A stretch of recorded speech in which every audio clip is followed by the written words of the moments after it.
Hey guys, welcome back to the channel. Today I'm going to be reacting to a video called The Real Reason Why British Food Has a Bad Reputation. I don't know if they have a bad reputation per se, but I do think people believe, I think the joke is either it's very bland because they don't use spices, or it has more to do with, oh, they eat stuff like haggis. But I don't know if that's haggis. I think it's just a Scottish thing, but it's not a British thing, I think. But I think that's as far as reputations go, I think that's the case. But I don't know if it's bad, but I don't know, we'll see. So let's check it out and comment, like and subscribe. British food is awful. We conquered the world for spices and don't use any of them, and we still eat like Germans are flying overhead. These are all jokes us Brits are used to seeing in the comments section across the entire internet. But is there any truth in it? Welcome to this deep dive into the misunderstood world of British cuisine, where the puddings are black and the beans are baked and served for breakfast again. I'm going to be going through the history of British food, stopping now and then to address and maybe even taste some notable dishes, and if needed, defend them like they're a football team I don't play for. So as we're about to slice through the stereotypes and serve up the truth, it's clear to everyone right now that British cuisine's reputation is in the bin. But let's see if we can change that by learning a little more about the good grub of the Great British Isles. Right, let's set the stage here. Before the Romans crashed the party in 43 AD, British dining was quite a simple affair. If you could grow it, hunt it, or forage it, it was dinner. We're talking cereals, grains, and the kind of meat and fish that didn't just walk onto your plate, but demanded a good chase in the woods with the hope that you wouldn't get mauled to death in the process. The locals thrived on a catch or grow your own menu, featuring things like nettle soup, berries, and maybe even squirrel, and whatever fish could be wrangled from the rivers without getting yourself drowned. Vegetables like onions and cabbages were the unsung heroes, turning a bland stew into something kind of edible, while wild herbs like thyme and mint were the ancient Brits' answer to flavour. Barley was already being fermented into ale because water would get you killed, and on special occasions even mead made an appearance, which means ancient Brits took one look at bees and thought, can I drink this? I want to eat that thing's spit. It's a pretty dreary affair so far in ancient Britain, but as with most food on this little island, it's made better by foreigners. When the Romans arrived, they didn't just bring legions, they brought legumes, grapes, cherries, and fancy herbs start popping up faster than you can say Hail Caesar. What herbs? The Romans were kind of the original food influencers, if you will, introducing ancient Brits to the exotic world of things like black pudding. Black pudding is a combination of suet, fat, grain or cereal, onion, seasoning, and cow or pig's blood, all stuffed into a natural casing, usually one of the aforementioned animals' intestines. Here we run into one of the earliest examples of gross British food. Black pudding, which was first recorded in the 5th century, is one of many things that us Brits still eat today that other countries may consider gross. It's a blood sausage, essentially. Ancient Britons had to use every part of the animal, and the blood is as good as any. Personally, I like it. It's incredibly rich, and while I'm not making Of course he likes it, he's British! Making it a regular feature of my breakfasts, you can bet that if I'm having a full English breakfast, it's making an appearance. And for breakfast. And with that, we welcome the next guests to the British Isles, the Vikings. Not to be outdone, the Vikings later sailed in with their very own culinary tactics. Big, burly men with even bigger appetites, teaching the Brits the fine art of not just bathing, but catching fish and smoking and drying it to perfection. Thanks to them, this smoked fish remains a cherished dish in many British households. That's good. And while our produce is usually pretty bad, the one thing I think British food stands up well is dairy. We have fantastic cheese, milk, and butter.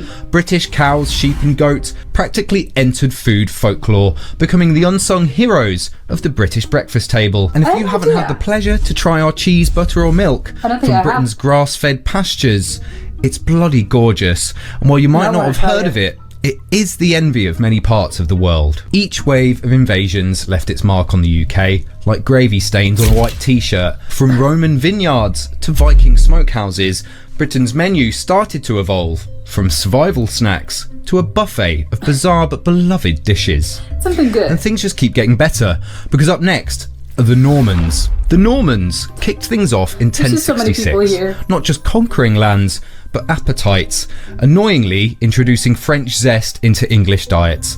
I'm not usually one to give the French any compliments, but the noble tables saw meats dressed up in fruity sauces and spices, and overall, it was a good thing. Of course They it also is. helped popularise pork pies, a dish dating back to the 14th century, which became a staple really due old. to its ability to preserve meat for longer periods, which was Of course. essential for those long Norman hunting trips. They didn't have fridges. Then came the monks, who were not just praying, but monk. playing with food flavours. They turned simple gardens into herb havens and started brewing beer commercially, because even holy they do men that? need a pint now and then. The peasants, on the other hand, weren't quite dining in such divine decadence yet. Their fare was course not. still more about survival, really. Stewing whatever they could get into a pottage pot and Yeah. pairing it with the ever-reliable barley bread, usually still washed down with ale because, well, water was still a bit of a gamble. Jump forward a few Barley hundred bread. years and we welcome in the Tudors with their New World novelties. Potatoes, tomatoes and even turkeys begin to strut around English soil. Now we're Potatoes in talking. particular quickly became a dietary staple, fundamentally altering British cuisine.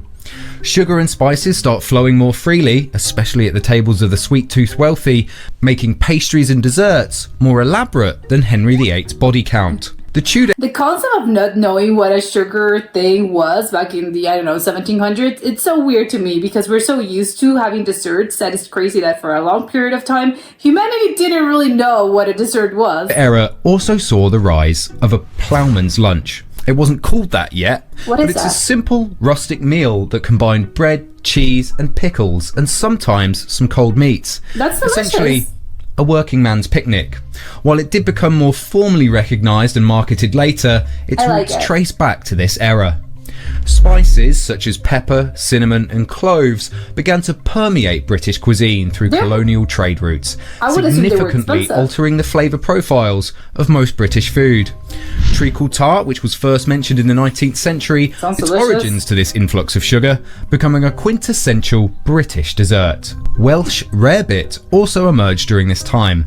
It's What is that? essentially a posh cheese on toast that became a popular snack. Its origins A trace snack? back to the 18th century, where it What's was lunch? a comforting and quick meal for the working class. Everything's working class. By the time we get to Queen Victoria, railways were revolutionising food transport, making it possible to enjoy Scottish salmon or Cornish cream at the same speed as a bad internet meme spreading. Game meats like venison and pheasant become symbols of social status and were featured the rich? prominently in feasts and banquets. And with the rise of the middle class, there was a new demand for richer, more varied diets. People were This demanding included the more. introduction of French cuisine techniques and foods such as jelly and custard, which still remain a classic flavour combo to this day. Oh, an aspirin? Wellington also becomes popular during this time.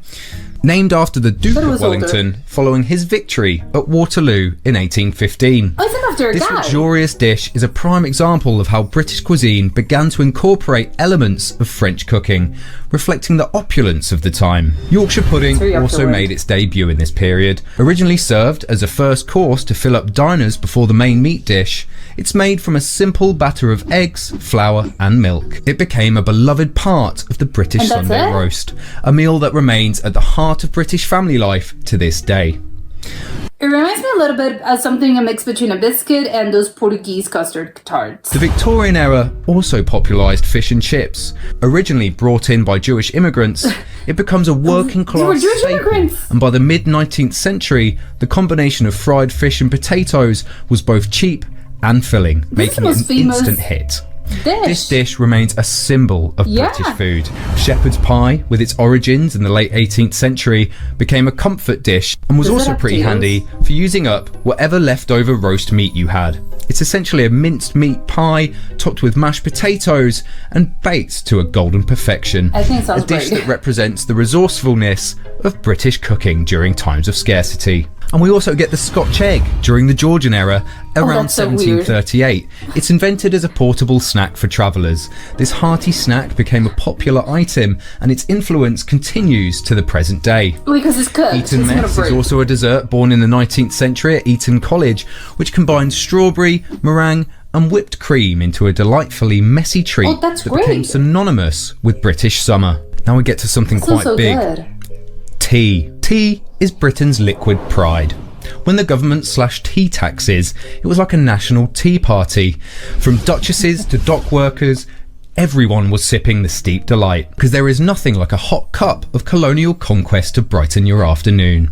They come from Tea India. is still an iconic thing in British culture.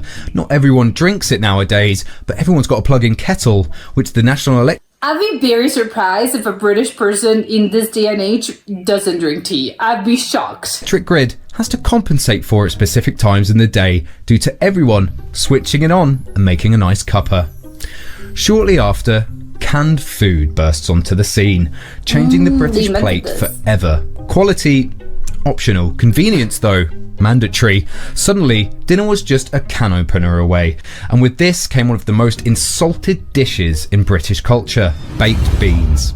Now, I've already covered this in a cheeky little short, but one of the most hated and bizarre British breakfast Why is it staples. hated? It's a very interesting origin story. There is a potential twisted story that might fill you with shame or anger, because the ever so British baked bean was reportedly invented by an American and just marketed to us Brits.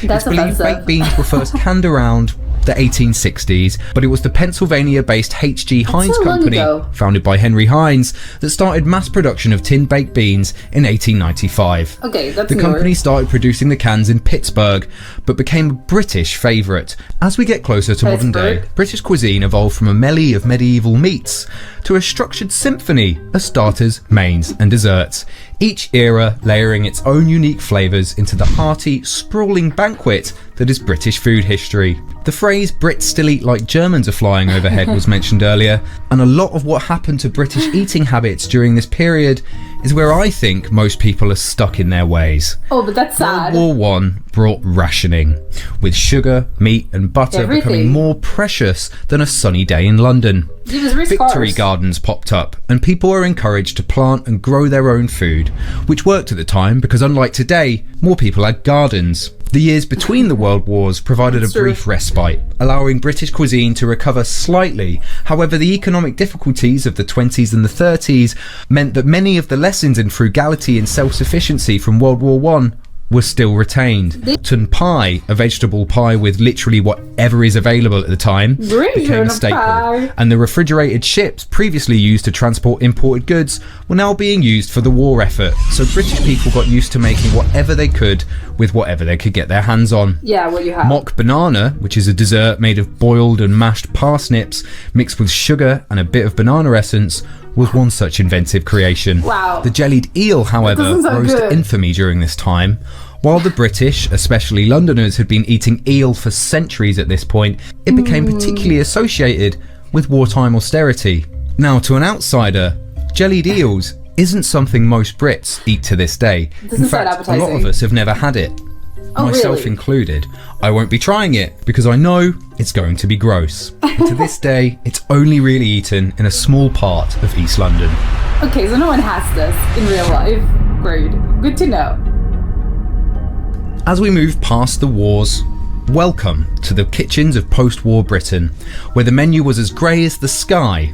A time where belts were tightened more than a boomer's tipping purse, British food faced a flavour famine that would make even Oliver Twist reconsider asking for more. No. Wartime rationing lingered like that one party guest who just won't leave, stretching into the 1950s and turning every meal into a masterclass in culinary creativity, where the secret ingredient was usually depression. no. But then, like a plot twist in a kitchen soap opera, the 60s rolled around, bringing the thrilling advent of convenience. Fish fingers, first marketed in the UK by Birdseye in 1955, became a British classic.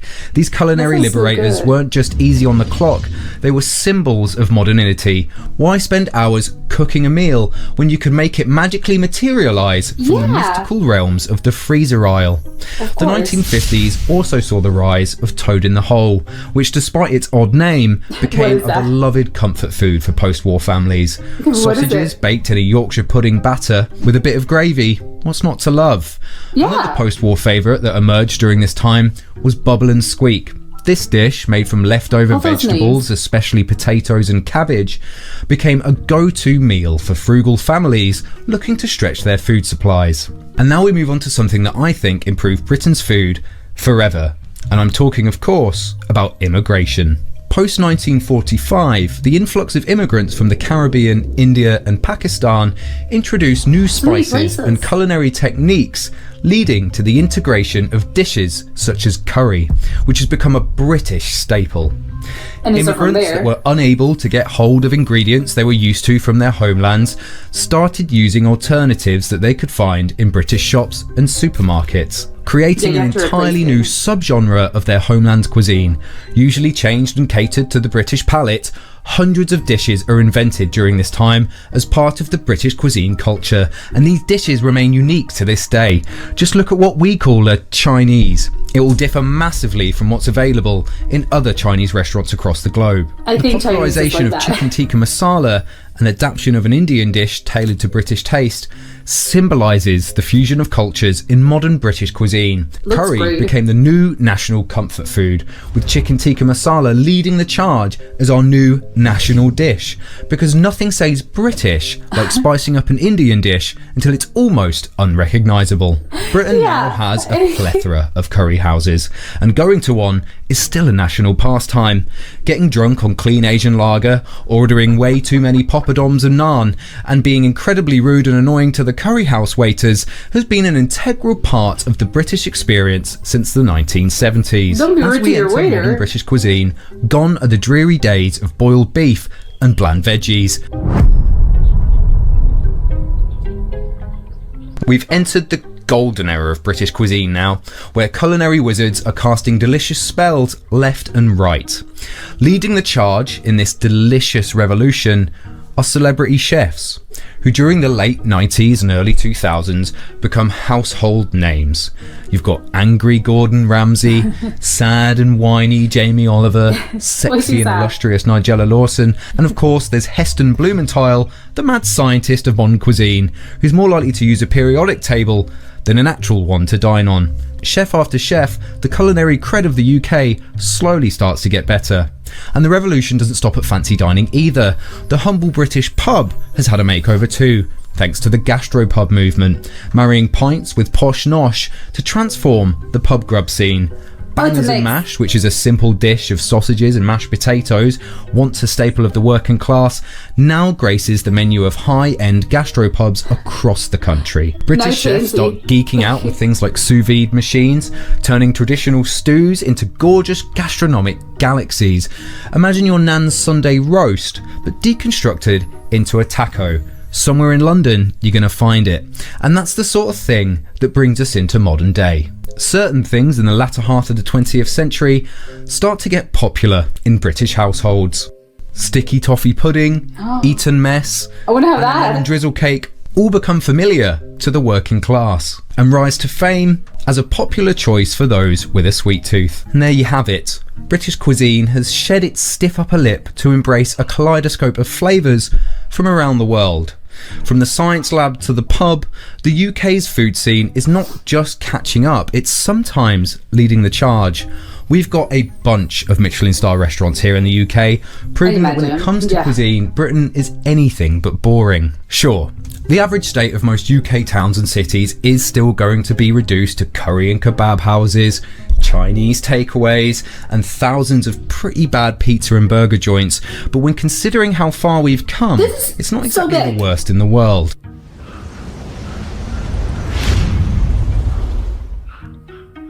So as we wrap up our culinary voyage across the British Isles, we've feasted on not just food, but on stories. A veritable buffet of history, culture, and mouthwatering innovation. From Roman grapes to Victorian gruel, British cuisine has weathered invasions and industrial revolutions, each era sprinkling its own bit of spice on the collective culinary pot. And they left their This mark. isn't just food, it's history on a plate. So the next time your stomach rumbles, why not let British flavours answer the call? From the humble Cornish pasty to the splendour of a simple Scotch egg, there is a dish ready to challenge every preconception. Dive into the deep end of British cuisine because, who knows, your new favourite meal might just be hiding in one of our dying high streets.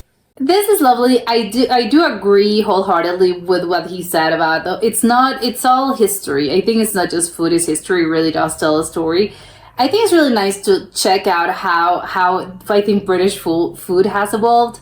I think usually I think fish and chips I think is probably the most famous British dish when I think of British food. I think of either fish and chips, the blood pie, the blood sausage. I think, well, yeah, of course, as he mentioned it, I'm sure, I've seen the Scotch egg, the shepherd's pie, the Sunday roast, and the baked beans. I think those are usually the most, famous, British sort of, I think the dishes that you think when you think about, when someone tells you, like, think of a British dish, I think I'm thinking about those things.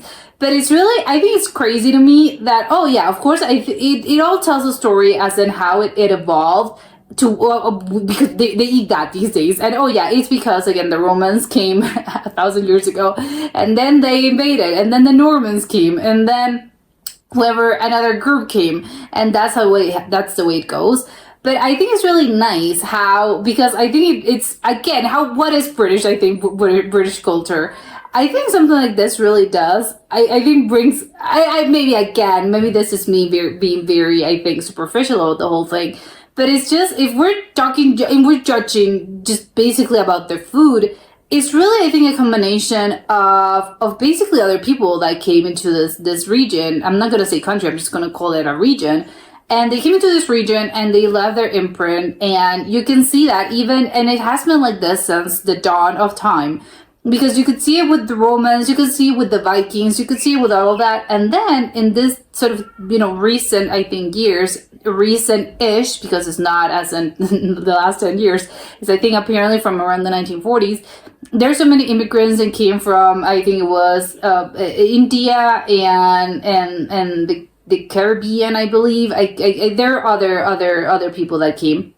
And that's how you have the sort of British modern food that apparently is really based on something like curry, for instance, that I know is very popular in London, and they sort of reclaimed it as theirs. But I know that, I know that curry is not originally from London. I know I think it's an Indian dish. But I think, as he said, they reclaimed it, and it's different from the curry that you might get over there in the original country. Because I think that's how it goes. You take something and then you make it yours, and to the point where it already belongs to them. And that doesn't mean that it doesn't belong to Indians anymore. No, of course it belongs to Indians, but their own version, their original version belongs to them, and the newer version or the British version belongs to them, of course, because they made it theirs. So I think it's really nice. And again, you can say on the French, don't get me started on the French, which I think is the irony between, I think, British people and French people just fighting. They were fighting, they got into a bunch of wars, they were constantly in conflict, which is really funny that it pains me to admit, because I think it's a bit of a rivalry, I think, still ongoing in this day and age. But still, there's a huge influence, I think, apparently from French cuisine that made it through the British Isles. And it does, again, they're obviously, because they have their own sort of personal thing, but it doesn't surprise me, because of course they're right next to each other. If they're right next to each other, of course, I think you would assume there's just things that are going to be similar, or what's going to bleed through. Both British things are going to bleed through into French cuisine, and French cuisine is going to bleed into the British part, because I think that's just the nature of countries that are really close to each other, or regions that are just really close to each other. So it's really, I think it improved it. I think because again, you can obviously say this about so many the Vikings and the other groups, that they just improved it, because before that they were just eating, like he said, they were eating nothing. It was just sort of very, again, what you could hunt. But I think that's just, well, in other countries as well, in other regions, it was really what you had. It's not as if you couldn't get picky. There's just, I think, humans, because this was what, I don't even know what year it was, but it was so long ago that of course humans were not going to be the food flavors were different. And I think, of course, their taste was going to be, they didn't really care probably as in, oh, this tastes good. It was more about, can I eat this and not get sick? Well, great, then this is what we're having. I think, of course, as I think society has evolved and humans have evolved, then you want things to be palatable, you want things to taste good. But I think way back then, they didn't really have this. It was more about what it was available, and we need food in order to function, and that's it. It wasn't about tasting any particular way, or, oh, it tastes good. It's not about that. It's just whatever it is that we have, well, this is it. It's great. Then it works for me. Obviously, as time has evolved, people are more, no, I don't like this, so I'm not going to have this. It's, of course, we have, again, this the great thing about being modern humans. But I think that's really interesting. And of course, I think as society, and I think as modern times evolved, people were feeling the need of, no, we want things to taste good. And of course, in order to make it less bland, you would need things as in salt, pepper, spices, thyme, rosemary, stuff to actually make it, herbs, and you just want something in order for things to taste good. I think how so many of those things, I think, came from other places, and I think it's just crazy to me.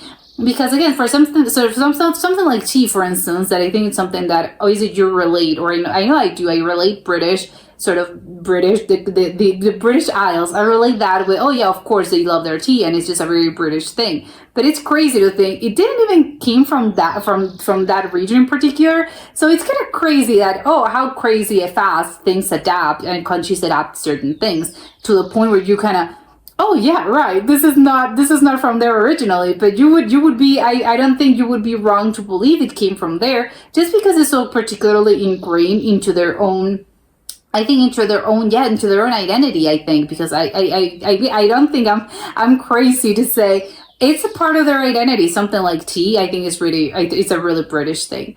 As for the plates and the dishes themselves, I think there's so many of these things that sound sound great to me. I would have the fish and chips, the curry, the Sunday, even the Sunday roast. Everything sounds great. I think the only things that I'm a little bit, and the desserts, the Eden mess. I want to have an Eden mess right now, and the treacle pie and the stucky toffee pudding, I think it was called. All of them sound great. Maybe it's just me. I have a sweet tooth, so I'm gonna go right to the desserts. But as for the other dishes, everything sounds great. The Yorkshire, I think it was the Yorkshire pudding, the beef Wellington. I think that's really a famous, I think, dish, not just in Great Britain. I think it's just famous in other places. As in, you have a British dish, but I think it's really famous everywhere. The only two things that I think I'm a little, well, it's three. The jellied, the whole, I think it was, yes, they eat the whole sort of, what is it they eat in London? The little jelly things. I think he's crazy. He said, no, we don't even have that. It's not something that the jellied eels, I think it was called. They don't even have that, which, okay, it sounds, maybe it's great. He said, it's going to be gross. I know, you never know until you try it. Me particularly, I don't think I would try it. Maybe, I don't know. It doesn't look that appealing. It just looks it looks a little disgusting. No offense. It just doesn't look that visually. It doesn't look that great. I think the baked beans, I don't know why people are so they hate the baked beans. I don't know why. It's just beans. It's whatever. I don't really care one way or the other. I think the funny thing is probably what I would go. No, I think I would probably put my foot down in this. Not for breakfast. I think having it for breakfast, I think is just a little. I'm not having beans for breakfast, but that's just me in particular. I can have that as, yeah, for lunch, but I'm not having baked beans for breakfast. The concept of, you're 8 a.m. and you're being served this dish and you have baked beans and the blood sausage, it's just a lot, I think, for 8 or 9 a.m. is just a lot. And of course they're used to and they must love it, but I think this is gonna be an acquired taste. So unless I think you're British, I think you're gonna have a hard time with this because again, it's the baked beans. I don't think the taste is what's I mean it's good, yeah, but it's just, I don't know why for breakfast. I don't really get it. Why breakfast? There are so many other times in the day when you can have this. And he also mentioned about the cheese and the dairy and the butter. I don't think I've had British cheese, but now I want to have it. Sounds great. I think Irish butter, I think it's probably a little bit more famous, but I think for the British cheese, I don't think I've had that. I don't think I've ever seen a particular kind of brand or particular type of cheese that came from England or Great Britain. And now I'm so curious. I want to try it so badly. But yeah, I don't think they get their reputation, and I get what they mean. They eat as if they're still being bombed or something. I get it, but I think it's just a bad rap because when you actually take a look at this, it's no. Absolutely not. You have so many other things, especially I think in this modern days. Like he said, if you ever go, you're going to have, it's just a lot of influence from a lot of different places, but they made it their own. So you have kebabs and you have the curry thing and you have Chinese and you have so many other things that, besides the fish and chips and the Yorkshire pudding and the Sunday rolls and all the other things that they have, just the Scotch egg, the stuff they have as in normally are theirs. So it's just a bad rap. I don't know why, but no, it's not. I don't think that's the case. I think this is one of those cases in which, oh, well, that's the cliche. Oh, the food is bad, but I don't think it is. I don't think it is at all. I think it's just a cliche. And one of the rare cases in which a cliche, it's not, I don't really see the point. There's no basis in reality. We have to stop thinking like this. And I will say though about the Chinese food, I think Chinese food in particular has this thing about where I think it's really different. I obviously I've never been to China. I don't know. I actually do not know what they eat, but I do know that there are sort of staples, I think, of outside of China, staples of Chinese food that I think you can find everywhere.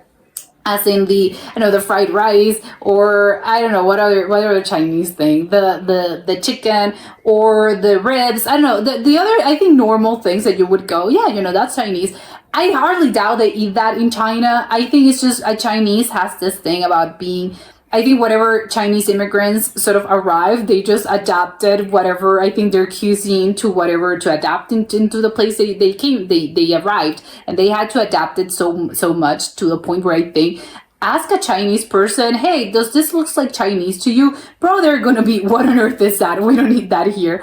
But it's really funny. I think that's the thing. And you can maybe argue, oh, that happens with a lot of types of other cuisines in other places. But I think Chinese is very particular in that sense that, it's going to adapt. It's going to be different, whatever it is that you go to, just because it has been adapted into, to fit in that particular city or in that particular country. So it's just going to be very different depending on when you have, or on where you have it specifically. And I think probably a Chinese person is going to be, that's going to be unrecognizable to them. It's no, we don't need that here. No, absolutely not. But yeah, I want to have Chinese in London and in Great Britain to see how different it is.